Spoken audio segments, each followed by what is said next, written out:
The Leap Foundation proudly presents the Meet the Mentor podcast with Dr. Bill Dorfman. Dr. Bill is a TV host, New York Times best-selling author, two-time Guinness World Book record holder, fitness guru, celebrity cosmetic dentist, and philanthropist who founded the Leap Foundation. Here's Dr. Bill. Dr. Bill here with another amazing Meet the Mentor. I will introduce you to Chad in just a minute. For those of you who don't know, Leap 2023 will be July 16th to the 23rd at beautiful UCLA campus. We just got granted more rooms.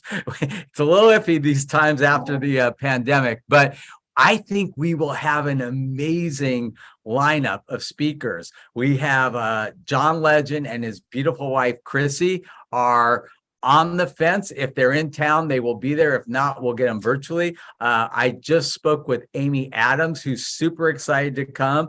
And we also have Shay Mitchell coming. For those of you that don't know, she was on Pretty Little Liars, and she started her own luggage line, which I think is the best-selling luggage line at Nordstrom's right now. So we should have an amazing lineup of speakers.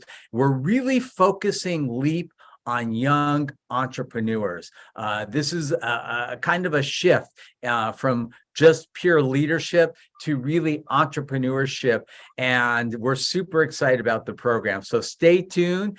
We will post the speakers as we confirm them on our website. If you haven't signed up for Leap 2023, do it.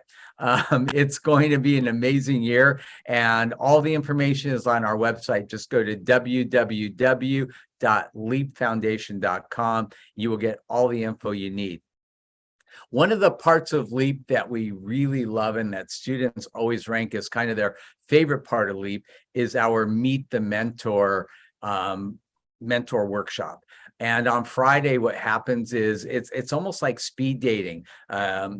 Each mentor sits at their own table, and every 30 minutes we rotate, and the students just get an opportunity to ask you questions. And we have doctors and lawyers and people in entertainment and outside of entertainment, in philanthropy and education and politics, and you name it. And you get to meet these people and really ask them what their experience has been like in these professions and what their challenges were and how they overcame them. And so to keep the program alive throughout the year, we started this Meet the Mentor series. And believe it or not, we're ranked in the top 2.5 percentile of all podcasts in our category. So it brings me great pleasure to introduce to you a young man that I just met named Chad Price. Chad is a serial entrepreneur with over 10 years of experience in multiple industries. His most notable company that we'll talk about is called Kettlebell Kings, which he started in 2012. And he started that from scratch with two partners and is now a multi-million-dollar industry, Fortune 500 company and an international company. He's also a former student athlete and graduated from Rice University with an extensive background in all sports. Additionally, he's a hemp and cannabis advocate that owns a lifestyle brand, Life Grows Green, which promotes health and wellness using all natural ingredients and hemp products. And if you'd like to get a hold of him or find out a little bit more about his company, I'll have him give you the website and I'll have him give you his Instagram a little bit. But Chad, welcome to Meet the Mentor. Thank you for having me. Nice to meet you. So you graduated from Rice and you kind of started working where? Yeah, I think, when you graduate from college, everyone goes through the kind of after graduation jitters of, what am I going to do? I think even if you are fortunate enough to have a preliminary job or your first job set up going into your final semester, you still don't know how that's going to be and what that transition is going to be like. So for me, I worked a bunch of jobs growing up. I was one of those kids that had a job since I was, 14 years old. I was refereeing. I was, working in construction. I was always doing something to try to make a little bit of money on the side. I even had, fortunately, I had an aunt who was an entrepreneur who I would work with on the weekends. So she had like jewelry stores. I would, sell products with her and things like that. So when I graduated, I knew I wanted to just kind of continue that journey and really get into the work world, get experience and really figure out what was out there. I didn't have a particular field that I was super interested in. I just knew I wanted to work for some type of operation that I was proud of, very similar to being on a team that you would consider a winning team. I wanted to work for a company that I thought was doing something good and that we were actually productive. In what year did you graduate from college? I graduated in 2007. Okay, so between 2007 and 2012, that's like 5 years. Just give me like a brief rundown of what you did before you guys started the Kettlebell Kings. Sure. I played football for a little while after I graduated. So I continued to play football. I played arena football. I was actually scheduled to play in a football, a league that was similar to like the XFL. That league ended up folding, and I was like, okay, well, this is time for me to kind of hang my cleats up. That led me to really my construction career, which I started working for an entrepreneur that I knew from college who owned a construction company. Doing project management. So I did everything there from demolition to installing seats, like Reliance Stadium, Superdome, different things like that. But really I got experience working there on a small business, kind of getting to see the back office of what's required to run a small business. And then I actually had to go out into the field and work with teams of 10 to 50 people, as a 24, 25-year-old. That was kind of invaluable experience and really learning about that. After that job, I wanted to make more money. I wanted to see what kind of upward mobility was in corporate America. I wanted to kind of utilize my rights degree somewhat. So I ended up getting a job after hunting for a while for an oil and gas company, TransCanada, and working downtown Houston. And in working in that job, it was pretty much as corporate as it gets. It's downtown Houston. It's a 28th floor building that you're working on. You're reporting there every single day. So it really gave me the insights of, okay, this is what corporate America looks like. It doesn't really matter if I go to a different company. It's going to be very similar structurally in terms of what positions are available, what I need to do to kind of see myself go up in those positions. And that's kind of what led me to entrepreneurship. And I take it you really loved that experience. Yeah, exactly. Yeah, I love that experience so much that I left. All right. So what was the inspiration in 2012 for Kettlebell Kings? It was a culmination of things. I think we decided, and especially me personally, I decided that corporate America really wasn't going to work for me. I really wasn't interested in the high level positions in corporate America. And really it was kind of those middle managed positions where you weren't really being productive. It was a lot of networking and a lot of politics more than, let's get on the field and actually make things happen. I've always been a person that, I like to actually get things done and kind of get my hands dirty. So I started reaching out to friends and trying to get a friend group together that would at least commit to the idea of starting a business. And I just wanted to get two people together, and I ended up finding those. But why kettlebells? It actually didn't even start with kettlebells. And, I think that's one of the things that, fortunate for me, I was open-minded in the sense about starting a company. I didn't think, hey, let me, try to think I'm a particular expert at something. It was more, let's find something like e-commerce. Let's find a niche in e-commerce. Let's build a brand that people don't yet see on the market. And I think during that process, we came across kettlebells because they were just growing in popularity. CrossFit was really, really growing in popularity. Kettlebells were a part of that, but there was no real cool brand that had a lifestyle. When you thought of the term kettlebell, you didn't really think of a specific company. It was more of an ancillary product for a larger fitness brand. And we really want to focus on that kind of tight-knit community of people. It's an underground community of people that kind of fanboy out over the kettlebell, let's say. How did you come up with the name Kettlebell King? We got together, and after a series of weeks of different names and putting names out there, creating short lists, I think got the names down to probably 4 or 5 names. And when we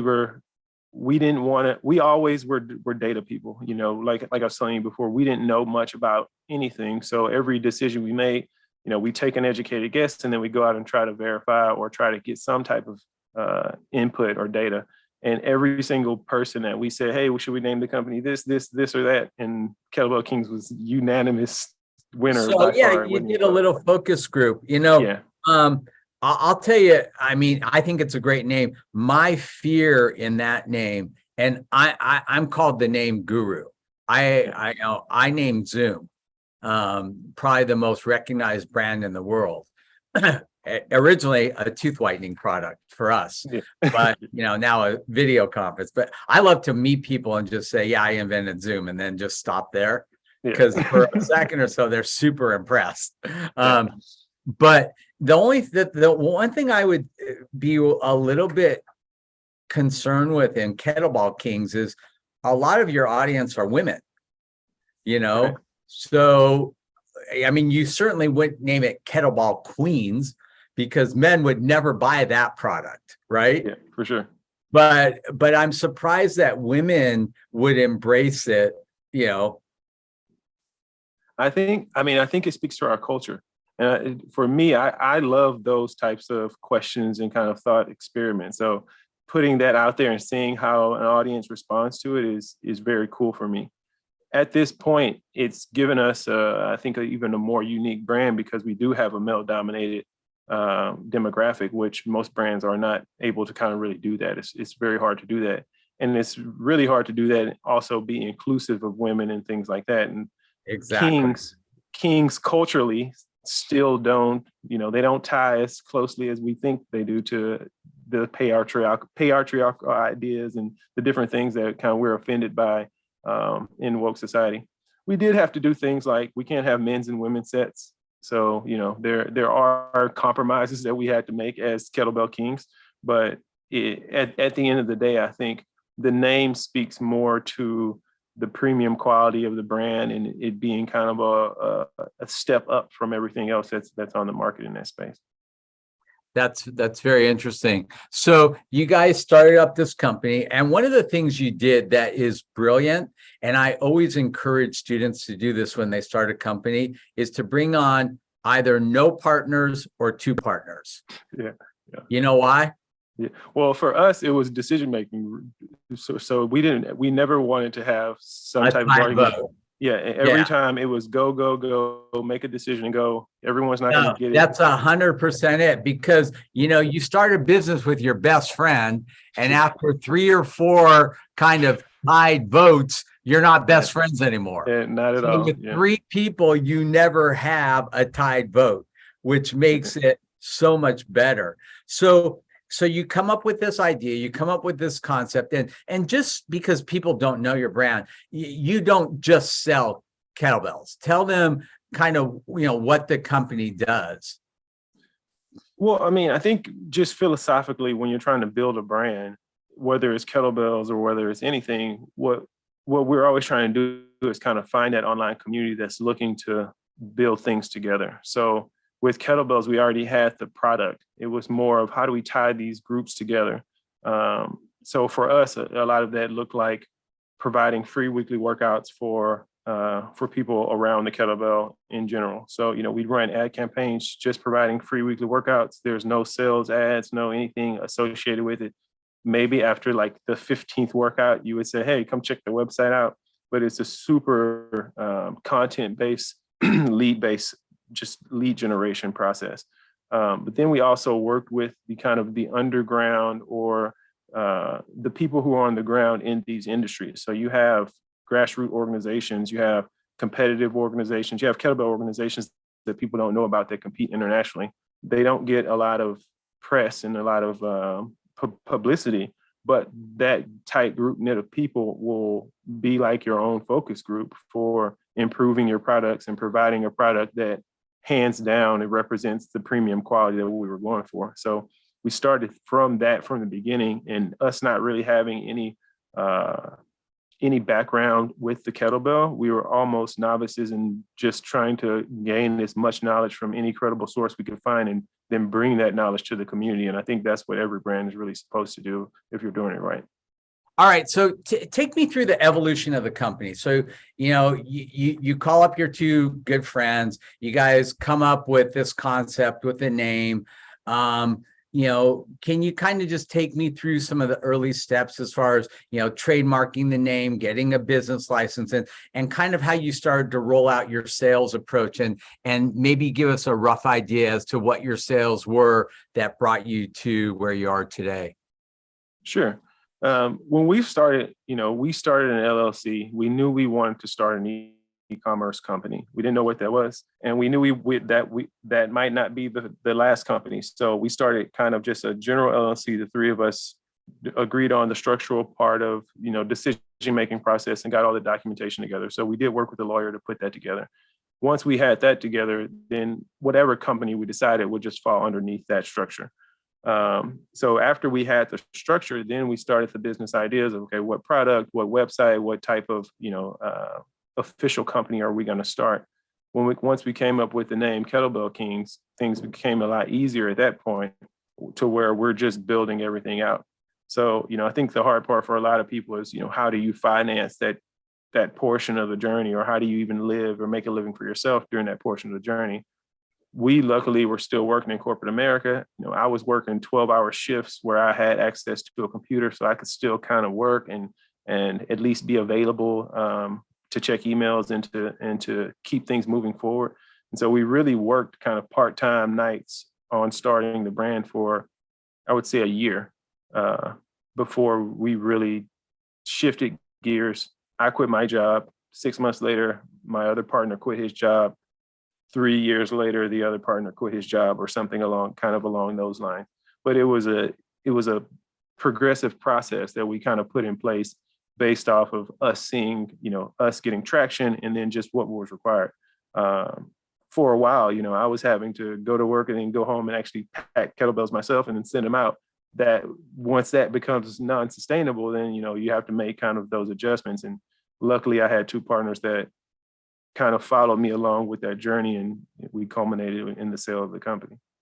We started up Discus Dental from scratch, like you. I had two partners like you, and our company just kind of slowly started to take off. At a certain point, I realized, even though I was creative and could come up with dental products, I wasn't a real great asset to the financial management of the company. So I went back to school. So I was taking night classes at UCLA Extension, learning accounting and all the stuff that they don't teach you in dental school. Our company started off kind of slowly. Our first year, we did 2 million, 4 million, 8 million. And, I remember early on, we were just selling little onesies and twosies. We were selling, not Zoom yet, it was called Night White. They were the take-home tooth whiteners. And then all of a sudden, like, this explosion happened, and we start getting these big orders, like 2 cases, 4 cases, 10 cases. What had happened was, this is way before social media. This was in 1990. Some dentist who had this random newsletter called The Profitable Dentist by Woody Oak. Woody Oak bought our product, unbeknownst to us, and rated it as the #1 tooth whitening product on the market. And all these thousands of dentists who were subscribing to his newsletter stopped buying what they were buying and started buying our product, and our company exploded. I was wondering if you guys ever had any kind of event like that, like an appearance on Entertainment Tonight or Oprah or some kind of thing like that, that just really, had you guys kind of burst in sales. I mean, the or was it kind of the slow growth and just keep it was going? definitely slow growth for us. And when I say slow growth, it was slow growth from a revenue perspective, because we're so inventory heavy that you have to have financing to grow that inventory base. There's really no way around that. And so starting off, you can only grow by, the amount of revenue that you bring in. So we knew we had quite a bit of traction through our social channels and just the engagement our content was getting. even more so than the revenue that we were actually seeing on paper. But with that being said, COVID completely flipped that on its head. Once the quarantine was announced, if you were in home fitness, you sold out of everything. So within 20 minutes of them announcing the quarantine, we did not have a single kettlebell left in our store. And that's never happened in the history of the company. What's the lead time on manufacturing for you guys? If you're lucky, about 4 months. Yeah. Wow.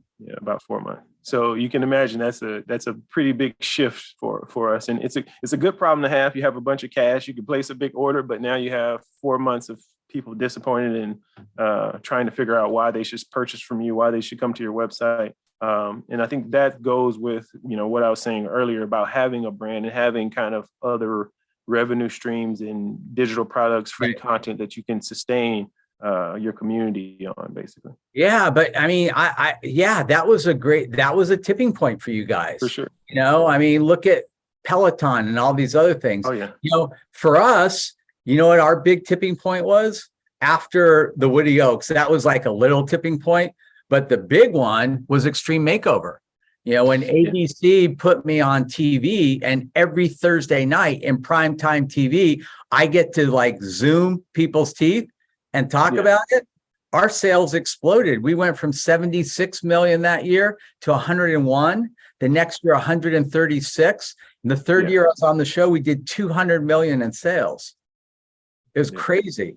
Ridiculous. Yeah. What would you say is the most effective mode of sales for you guys? Are you working with influencers, just building your community and feeding it, or what's really been working for you guys? Well, for that company, I think it's definitely the influencer community and building it. So we try to see ourselves as like I say, the ESPN of the kettlebell world. So we're not just creating content and partnering with content creators in that space, but we're also aggregating the content from around the space. So people who may not have as big a following or as big as engagement, we're making the spotlight kind of shine on them, and then gaining that favor and using their content and working together, create more content that's similar to that content. And so it's kind of a never-ending cycle of it's very similar to like a production company. When you're really thinking about it, you have a production schedule of content, and you just keep feeding new content. And new talent, let's say, into it. And you guys grew that company and grew that company and grew that company to about 2021, and then you sold, right? Correct. Tell me how that whole thing came down. Well, I think we realized after COVID, okay, we definitely have something here that people really kind of love more than just, let's say, the equipment. We always knew we were a little behind in terms of the amount of revenue we're making versus the actual quality of the brand and the brand itself. But COVID kind of just really showed us, okay, this is what it looks like on full throttle. When things are maxed out, this is what it looks like. And that really told us, okay, we have potential. We could do this in other countries, but it's going to require infrastructure. It's going to require financing. And going through that financing process, or trying to find the financing required to do that in other countries, really brought us to the sale, because it worked out better for us personally versus, going out and trying to raise $10 million to potentially give away the whole company, or kind of cashing out and also getting a chance to kind of be in on the upside as you grow the company. So working with a larger conglomerate that already has the infrastructure and resources in different countries, where on day one, we can just apply our current SOPs to Europe, to Australia, to South America, really any English-speaking country, and then go from there.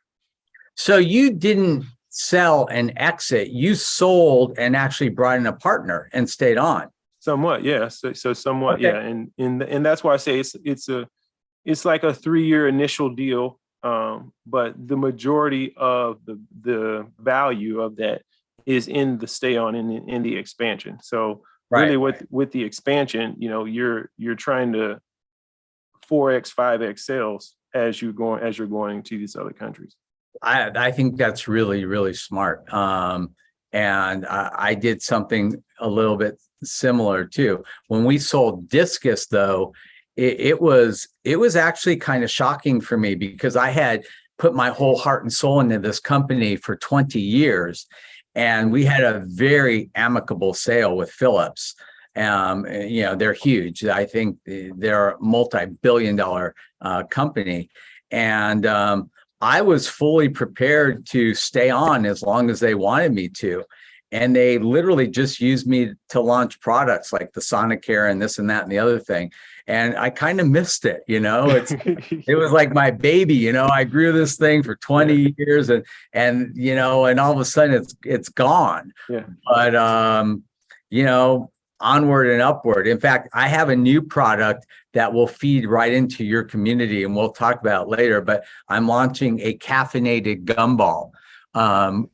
They're called kickballs. And I use them every time I work out. They're awesome. And each gumball is like a 9-ounce cup of coffee. It's 110 milligrams of caffeine. So it would fit in really great with your kettlebells. For sure. Yeah. So tell me what's next. You guys, brought in some equity. You're still growing the company. Tell me what else is on Chad's game plan. So during this process, during the sale, I also started up another company that you mentioned earlier, Life Grows Green. And so that's kind of the main focus that I'm working on now. Obviously, I'm still working with Kettlebell Kings, but that's more transitioning away from that and starting the new chapter, which would be Life Grows Green, as well as some other consulting projects. I'm always open for consulting on any kind of e-commerce brands and direct-to-consumer operations in general. But my main kind of new baby, as you would put it, is Life Grows Green, which to me is really trying to bring a community of people together who want health and wellness around the products that they use, especially the products they use for beauty, health and fitness, hemp-based products, lifestyle products. So, anything that you can think of that you can replace with a natural product, we want to replace that product in your pantry or in your cabinet or in your habits.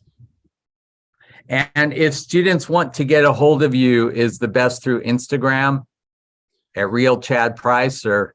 You can definitely reach me there. So, if Instagram is your favorite social app, sure, reach me on Instagram. I'm also on LinkedIn. You can reach me at chadprice.com. You can also reach us at Life Grows Green. So, we're on all social apps, lifegrowsgreen.com as well. But and your Instagram is Real, REAL, Chad, CHAD, Price, PRICE. Well, hey, Chad, thank you so much. This was awesome. And I think really, really educational for our students. And I appreciate your time and your energy. And I wish you all the best luck and success with your career.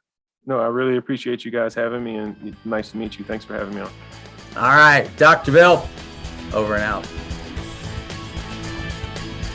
To learn more about the Leap Foundation, go to leapfoundation.com or find us on Facebook at facebook.com/Leap Foundation or on Instagram at Leap Foundation. Listen to the Meet the Mentor podcast with Dr. Bill Dorfman on Apple Podcasts, Google Podcasts, Spotify, Stitcher, or wherever you listen to your favorite podcast.